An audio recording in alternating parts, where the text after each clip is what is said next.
Tu vois, j'ai vraiment ce manque de souffle, quoi. Même moi, je le ressens, là. Il me faut vraiment... je manque d'oxygène, en fait. Je la vois sur un brancard en urgence. Elle a eu le temps de passer par les pompiers, SAMU. Il y a eu une étape comme ça. Ouais. Et j'ai cette étape-là. Le Covid, ok. Elle avait énormément de mal à respirer. Ah ouais. Et c'est pour ça, du coup, qu'elle est affolée parce qu'elle ne savait pas qu'elle allait partir à ce moment-là. Ouais. On l'a endormie, on l'a intubée. Et elle savait pas qu'elle allait partir. Et la fille de lui expliquer ce qui s'est passé, comme ça elle peut conscientiser qu'elle est allée en réanimation. Il y a des choses qui ont été pas bien équilibrées dans ton enfance aussi. J'ai l'impression.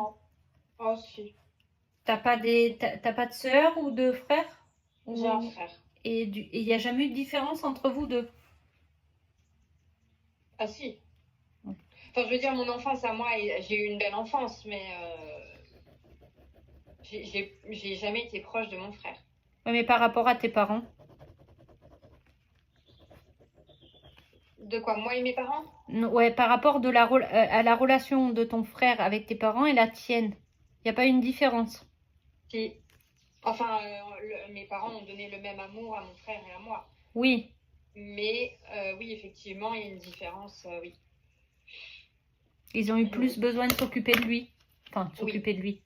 Oui. Oui. Oui, c'est dans ce sens-là qu'elle veut me dire. Déjà, depuis l'enfance, tu as eu des choses qui t'ont mis sur ce chemin où ben, la confiance en soi, c'était pas forcément... Enfin, c'était pas équilibré, si tu veux, dans le sens où il n'y a rien qui t'a peut-être poussé à avoir confiance en toi aussi. Où elle me fait part de cette différence qui était visible, hein, de l'extérieur. Parce que si elle m'en fait part, elle me dit c'était visible de l'extérieur que tes parents se comportaient différemment avec ton frère et toi. Elle met un point d'honneur là-dessus quand même. Parce qu'elle me dit si c'était quand même visible, tu vois. Enfin, elle le savait du moins. Qu'il y avait cette... elle voyait, elle ressentait ce truc où, du coup, ben, comme s'il donnait un peu plus.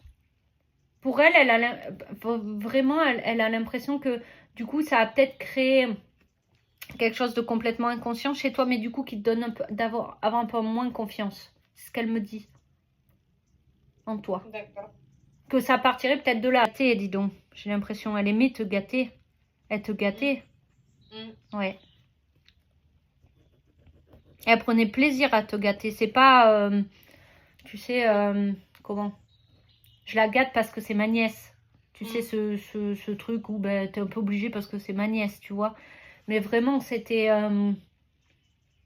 ouais, t'aurais été sa fille, elle t'aurait gâté pareil, quoi, je pense. Hein. Oui. Ouais. Te gâter d'amour aussi. Oui. Ouais. Elle avait plutôt grossi, non? Elle avait pris un peu de poids, ouais. Et tu vois, ça c'est quelque chose, elle me le montre, elle est en train de partir.